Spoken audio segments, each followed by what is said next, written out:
Hi,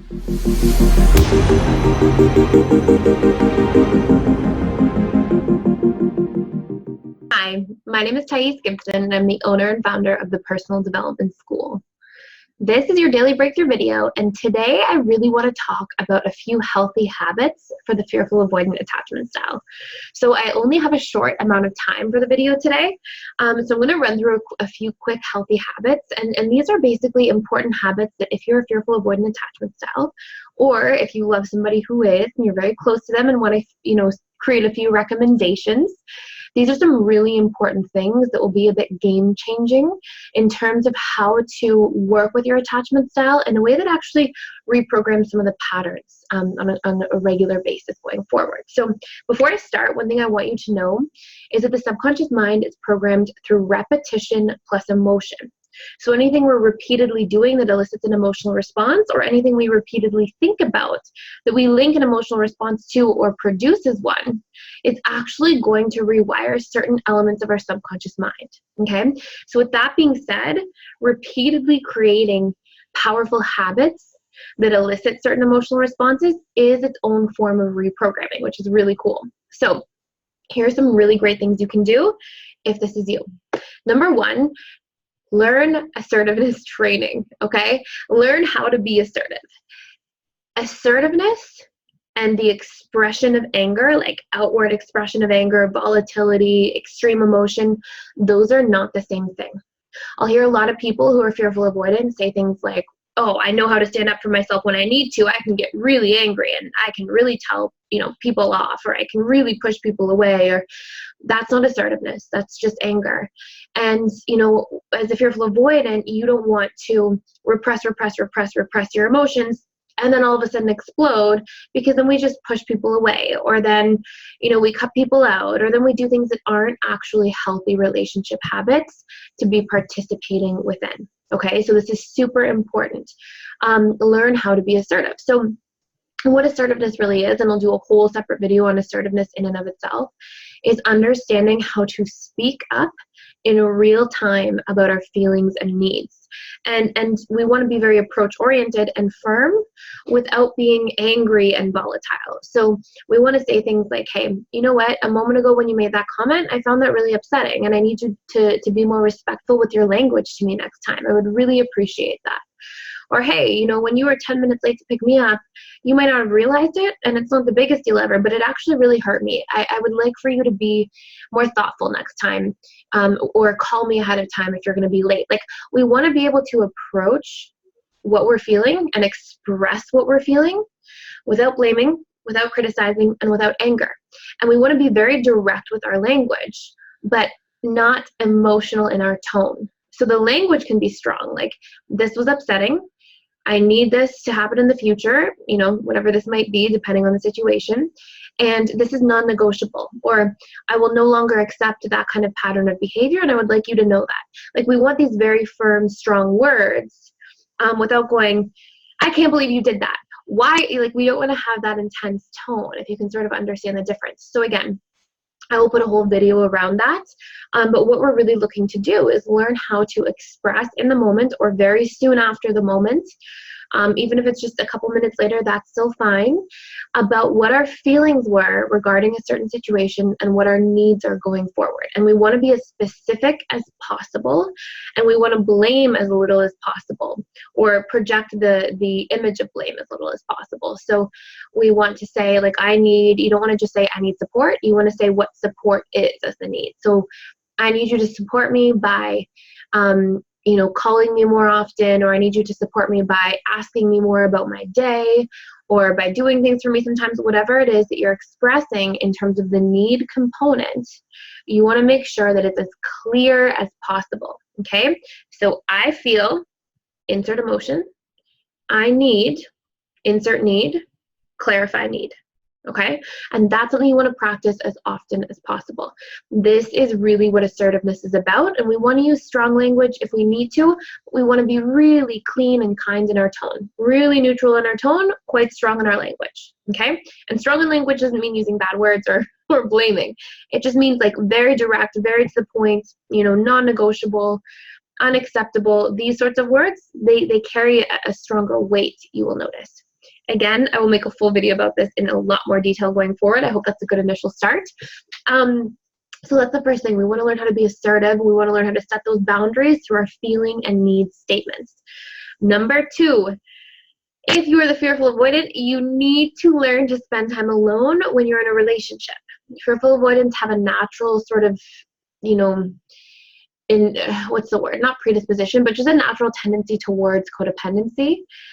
If they're with an avoidant partner or even a secure partner sometimes, and sometimes with an anxious partner as well, though you'll resist that codependency sometimes as well. You'll kind of flip-flop between the two extremes.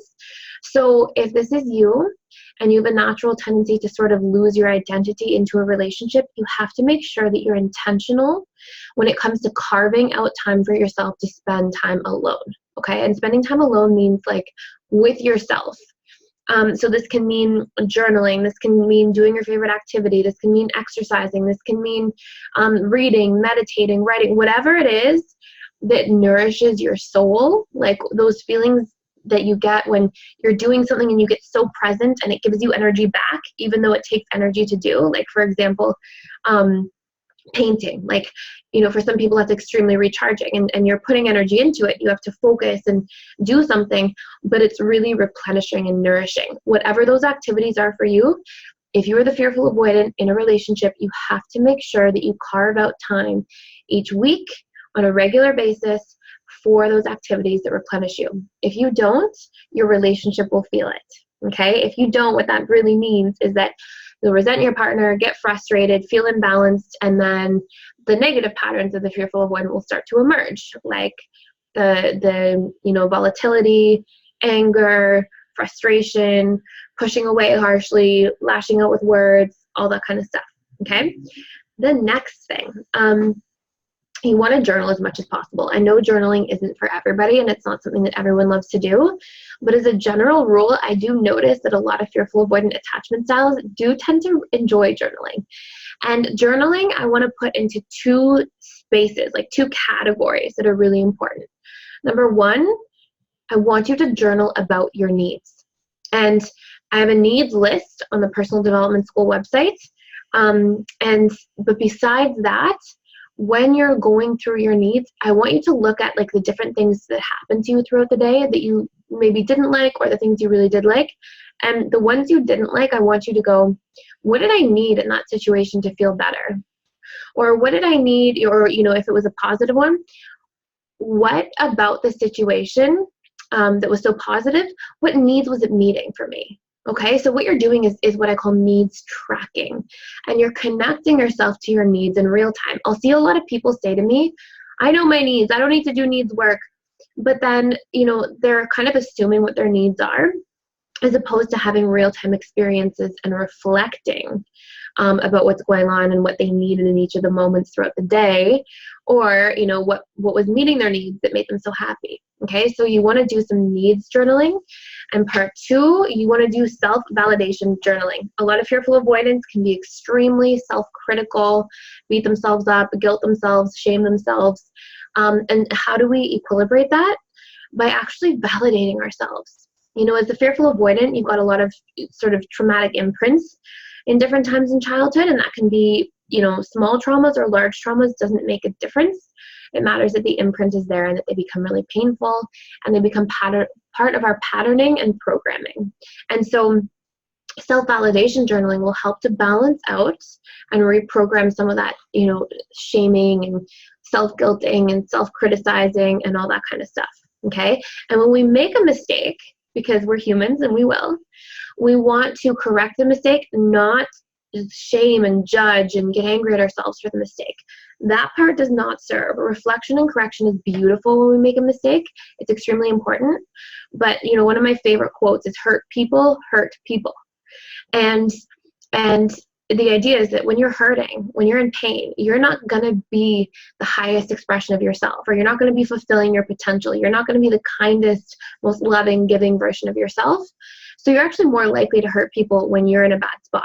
So the shaming and guilting and all the self-punishing when a mistake happens does not serve. It only takes away from you and your relationships and the people you love and the highest expression of who you can be, okay?